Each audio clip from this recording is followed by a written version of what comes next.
Hello दोस्तों, स्वागत है आपका जीके स्टडी हब में। तो दोस्तों, आज हम कक्षा 10 विज्ञान का एक बहुत ही महत्वपूर्ण और दिलचस्प अध्याय शुरू करने जा रहे हैं, जिसका नाम है धातु एवं अधातु। तो आज के इस पहले भाग में हम मुख्य रूप से उसके भौतिक गुणों पर चर्चा करेंगे।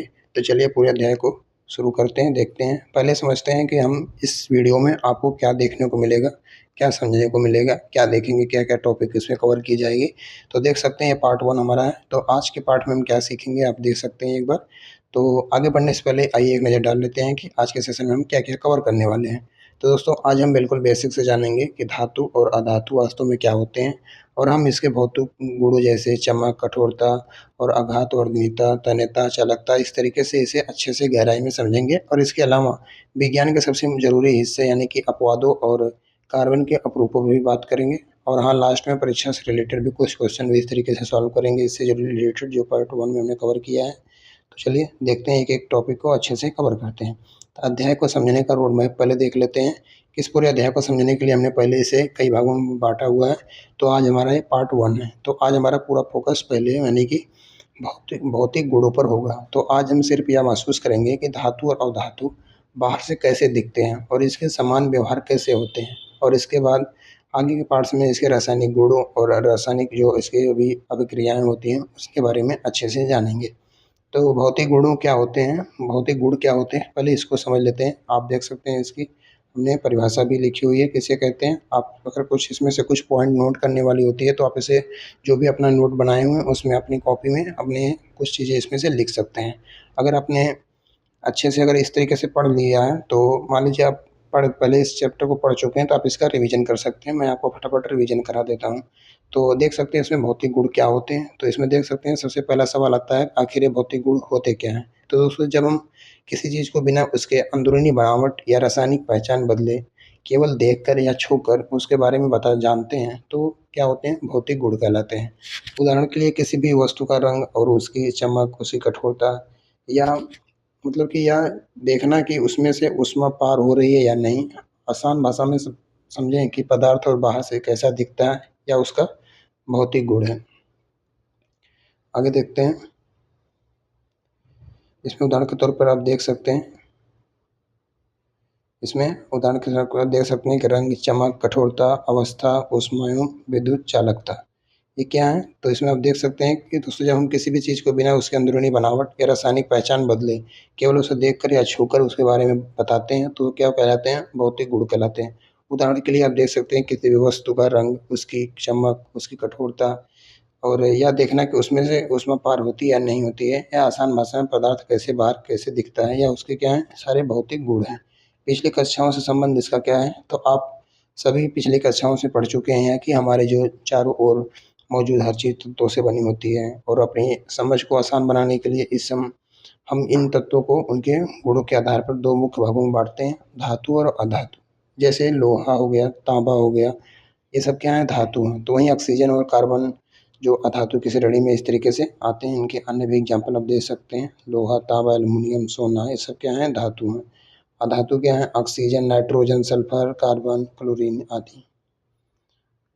आगे देखते हैं हमारे जीवन में धातु और अधातु। तो आइए, अगर आप अपने आसपास देखें तो हमारा जो पूरा जीवन इस धातुओं और अधातुओं पर निर्भर करता है।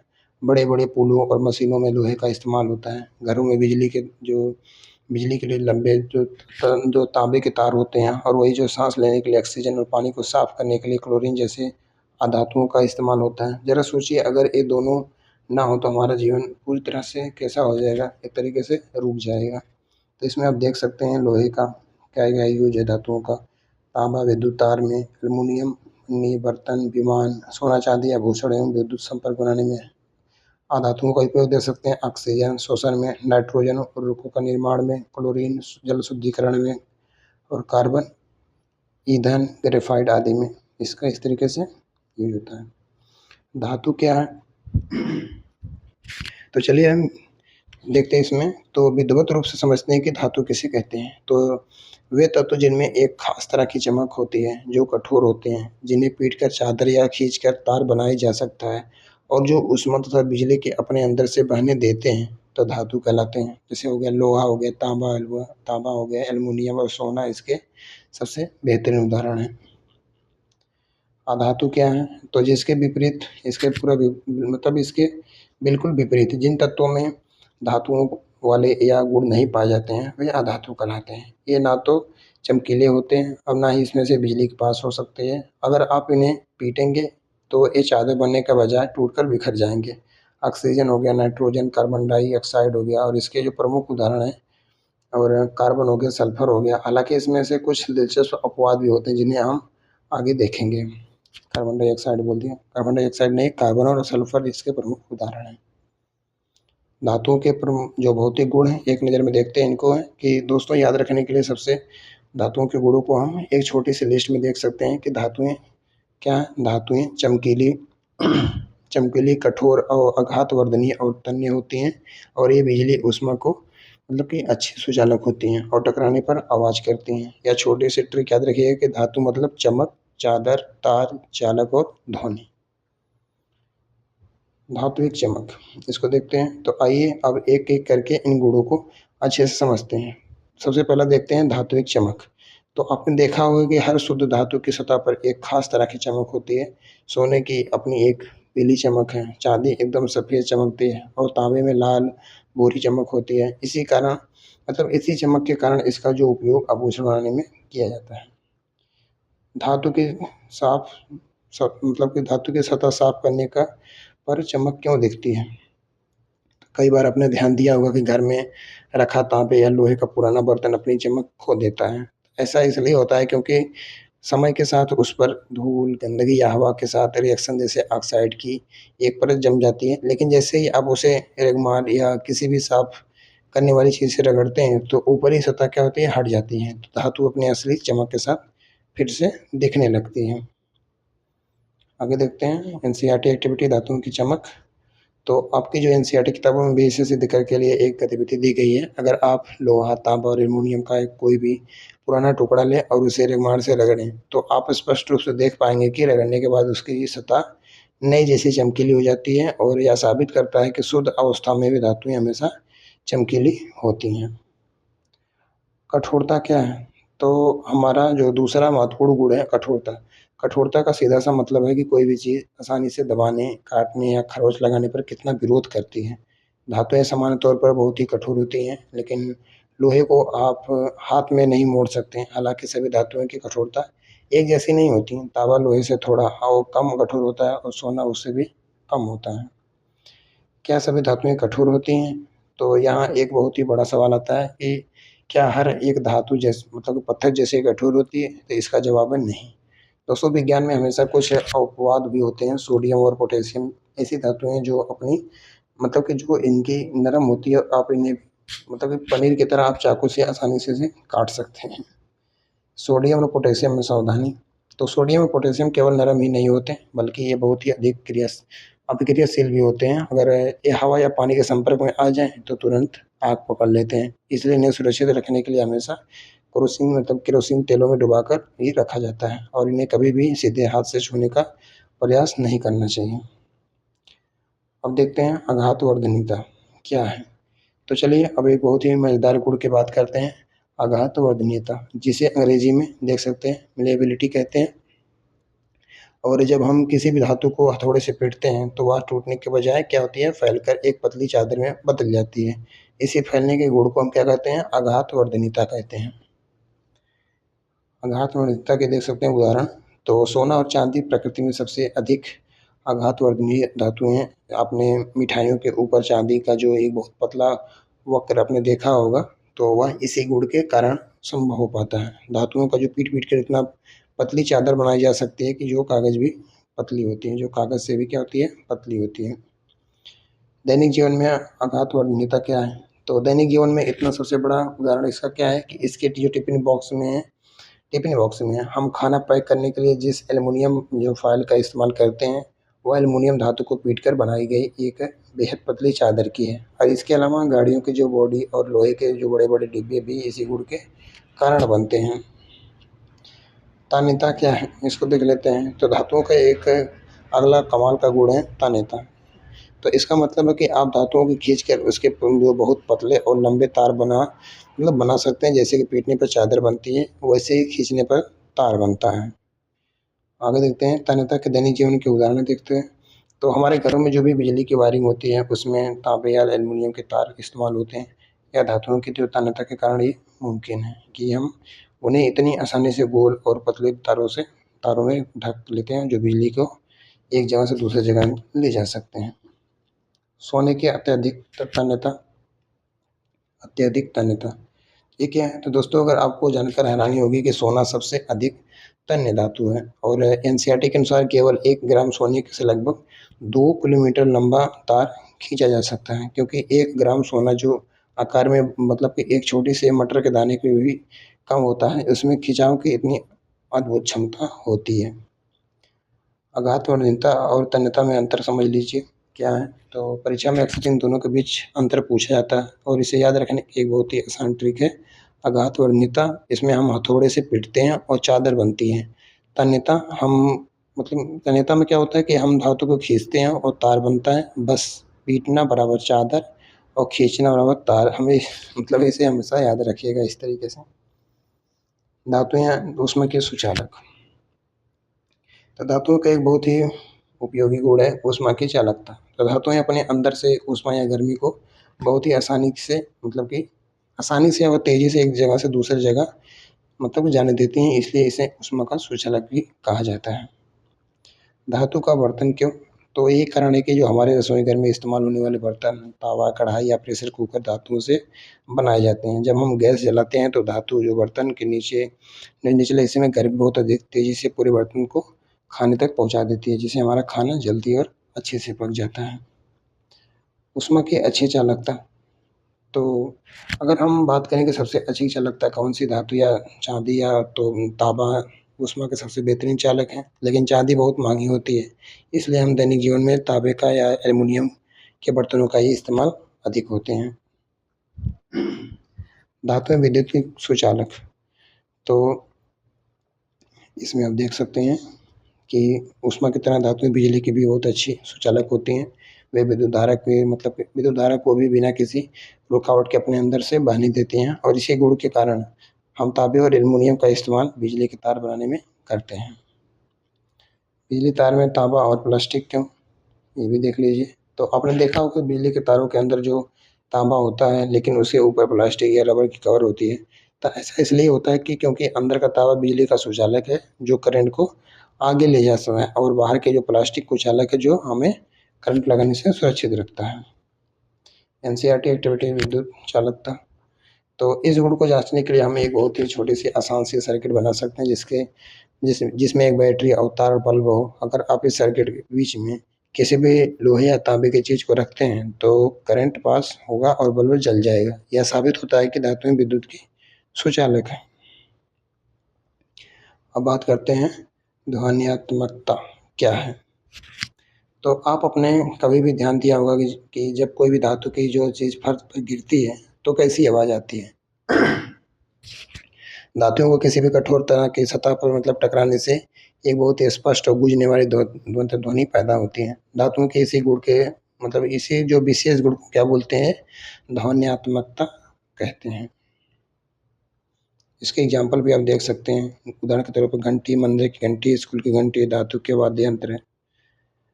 धातुएं घंटियों धातुओं की क्यों? घंटियों धातु की क्यों?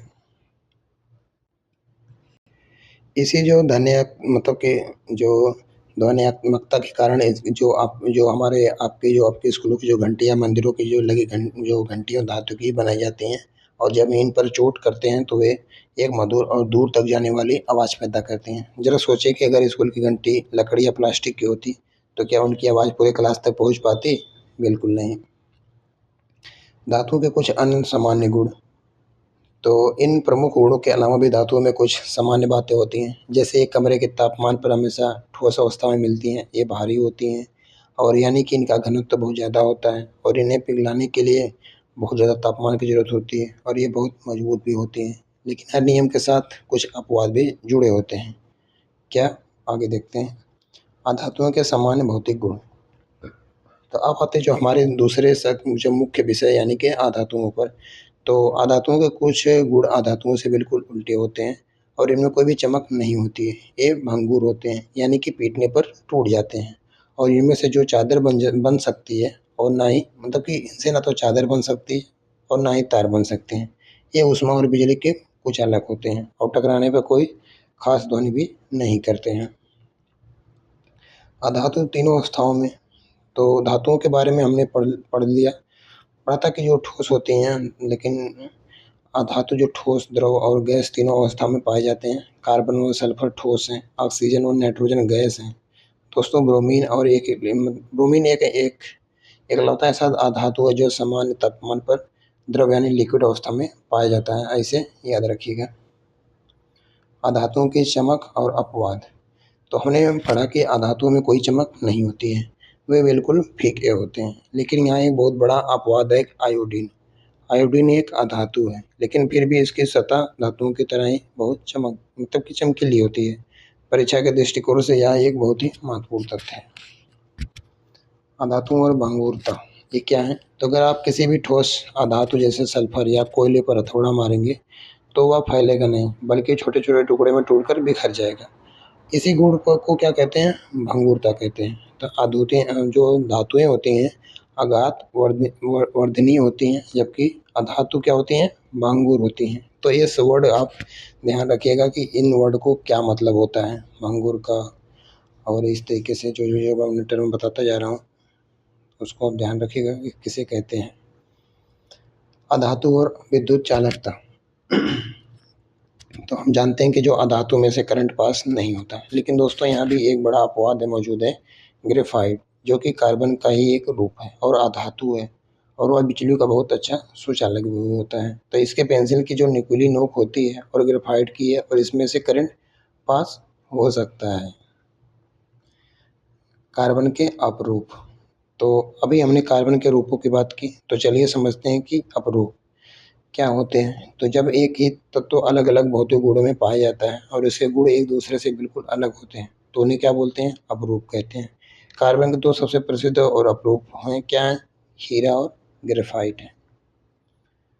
हीरा और ग्रेफाइट की बात और कर लेते हैं थोड़ा सा। अब देखिए, हीरा और ग्रेफाइट दोनों सिर्फ मतलब कि कार्बन से बने हैं, लेकिन हीरा दुनिया के सबसे कठोर प्राकृतिक पदार्थों में से एक है, बिजली का कुचालक है। वहीं दूसरी तरफ ग्रेफाइट बहुत मुलायम होता है, बिजली का सुचालक है। आगे देखते हैं, एक ही तत्व अलग अलग गुणों के, इसको देख लेते हैं। तो आपके मन में सवाल आ सकता है कि जब दोनों कार्बन से ही बने हैं तो इसमें अंतर क्यों है? तो दोस्तों इसका कारण यह है कि उसके अंदर कार्बन के जो परमाणु की जो व्यवस्था, हीरे में परमाणु का मतलब एक बहुत ही जटिल और मजबूत तरीके से जुड़े होते हैं, और जबकि ग्रेफाइट में परमाणु की जो परतें होती हैं वो आसानी से पिघल सकती हैं। धातु और धातु की तुलना देख लेते हैं एक बार।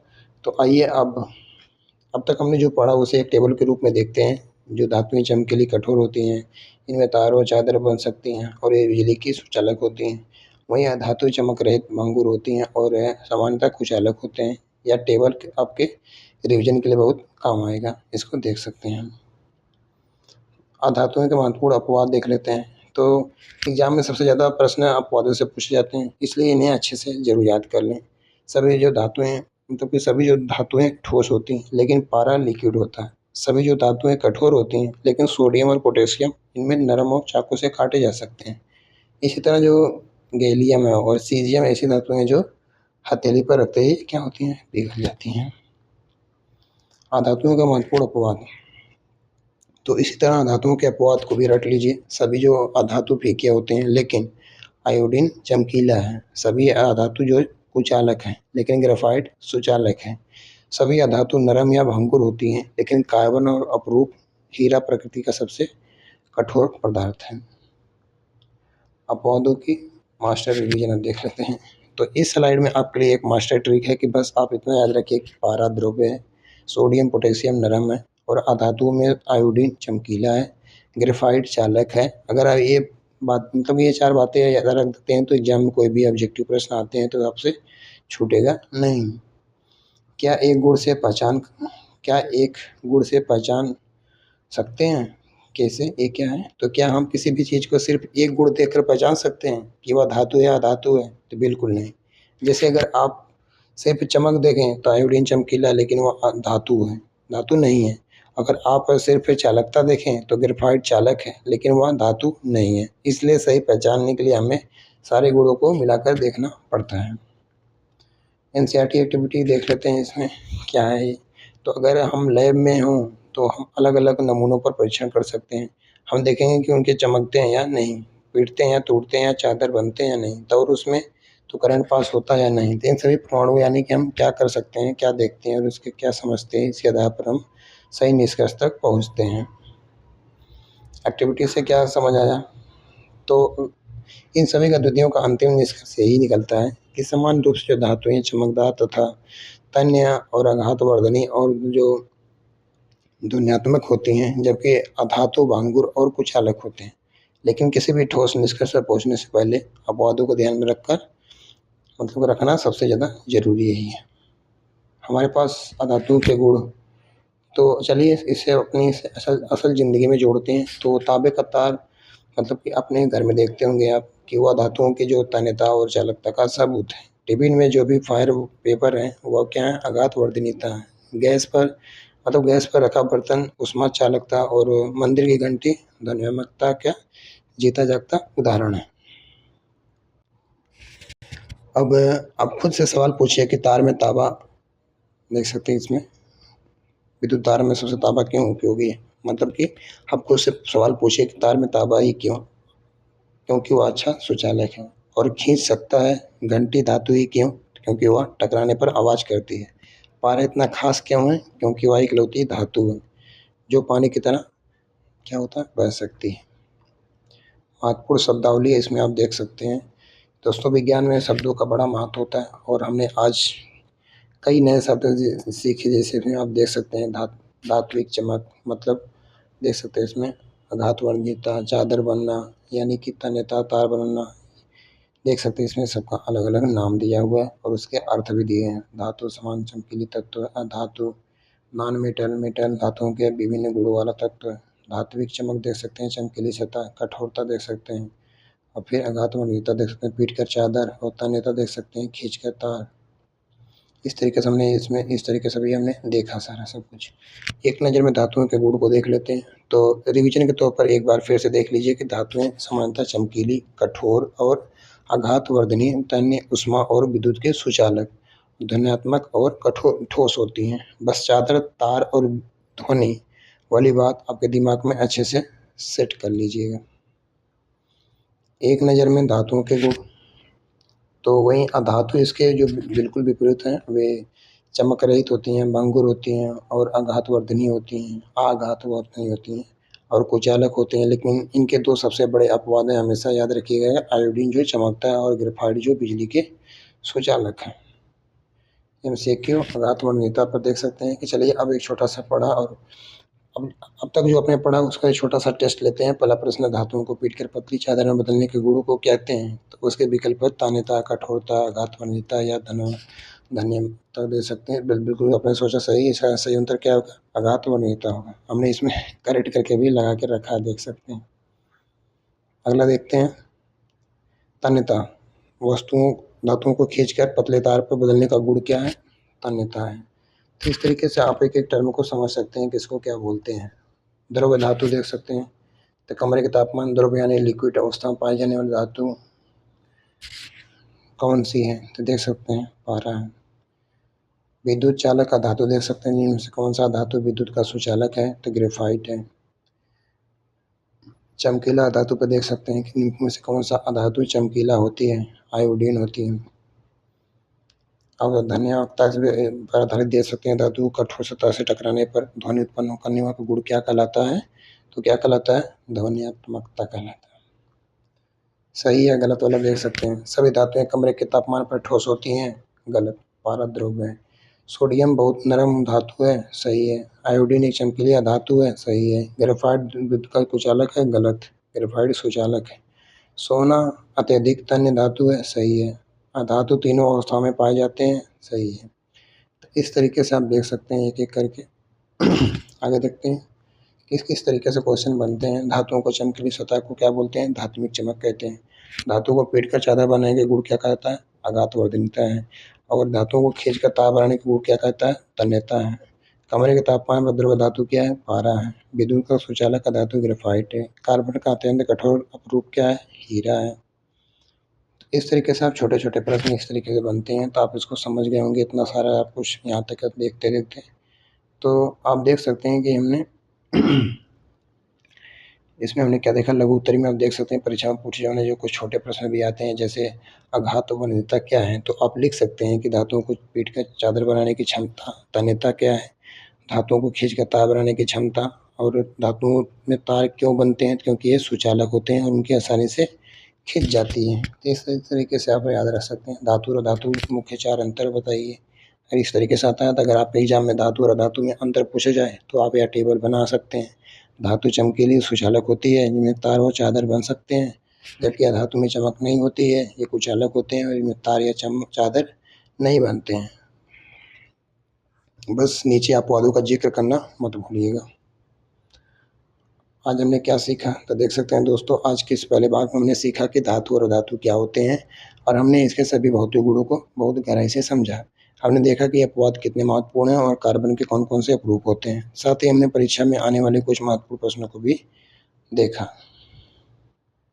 तो इस तरीके से आप एक इसमें भी देख सकते हैं, वीडियो के अंत में 30 सेकंड में आप इसको देख सकते हैं किसको क्या बोलते हैं। और दोस्तों इसमें ये भी देख सकते हैं कि प्रैक्टिस सबसे ज़रूरी है। तो इस स्लाइड पर कुछ प्रश्न दिए गए हैं जिनमें आप नोटबुक में खुद से लिखने का अभ्यास करें। धातुओं और अधातुओं के गुण लिखिए, इसके अपवादों को याद करिए और पाठ का पूरा आपके दिमाग में हमेशा छप जाएगा। इस तरीके से आप इसका प्रश्न आप खुद से मुँह से बोल कर भी दे सकते हैं, लिख भी सकते हैं, अभ्यास भी कर सकते हैं। तो अब मिलते हैं अगली वीडियो में दोस्तों। तो आज के लिए बस यहीं तक। तो दोस्तों वीडियो कैसी लगी आप ज़रूर बताइएगा। अच्छी लगी तो लाइक, चैनल को सब्सक्राइब जरूर करिए और मिलते हैं अगली वीडियो में। धन्यवाद। Thanks for watching.